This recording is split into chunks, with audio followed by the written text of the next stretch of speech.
ভাস্কর মুখোপাধ্যায় আমাদের অপর প্রতিনিধি সরাসরি রয়েছেন আমাদের সঙ্গে। ভাস্কর, একেবারে সকাল থেকে অনুব্রত মণ্ডলের বাড়ির সামনে তুমি রয়েছো, এতক্ষণ এটা পরিষ্কার হয়ে গিয়েছে যে অনুব্রত মণ্ডল আজ থানায় হাজিরা দিচ্ছেন না। সকাল থেকে এখনো পর্যন্ত কি কি মুভমেন্ট নজরে এলো? দেখো, অনুব্রত মণ্ডল যে যাবেন না সেটা একদমই পরিষ্কার হয়ে গেছে, কারণ আর একটি নোটিশ পুলিশের তরফ থেকে দেওয়া হয়েছে।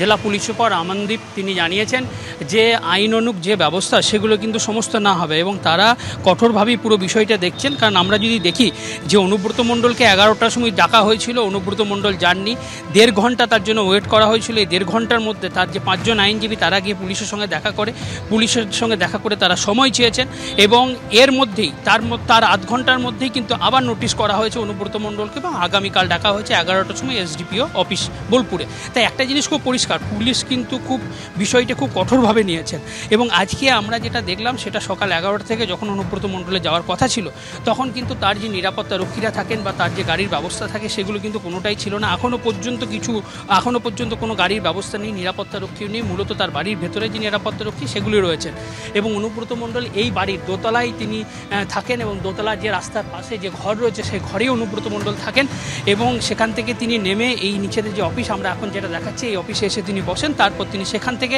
তার পার্টি অফিস বা যেখানে যাওয়ার তিনি যান। কিন্তু একটা জিনিস খুব পরিষ্কার যে অনুব্রত মণ্ডল, পুলিশ যে নোটিশ দিয়েছিল অনুব্রত মণ্ডলকে আজকে হাজিরা, তিনি আজকে হাজিরা দিচ্ছেন না এবং তিনি পার্টি অফিসে যাবেন কিনা সেটাও এখনও পর্যন্ত পরিষ্কার নয়।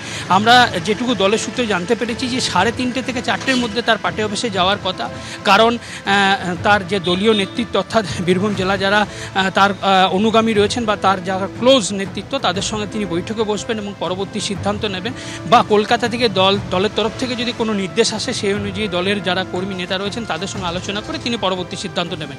এদিকে অনুব্রত মণ্ডলের গ্রেপ্তারের দাবিতে গোটা জেলা জুড়ে অর্থাৎ বীরভূম জেলার বিভিন্ন প্রান্তে বিজেপি তাদের বিক্ষোভ শুরু করেছে।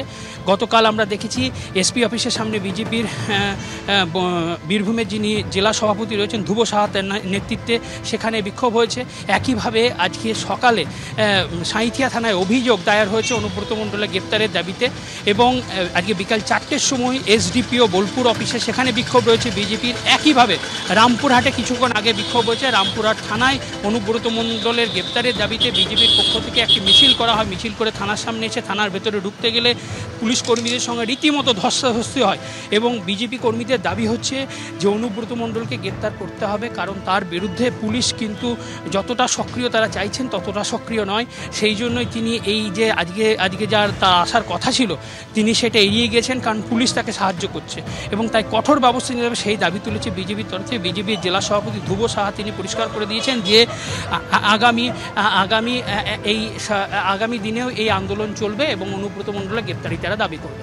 একেবারে ভাস্কর, তুমি সঙ্গে থাকো।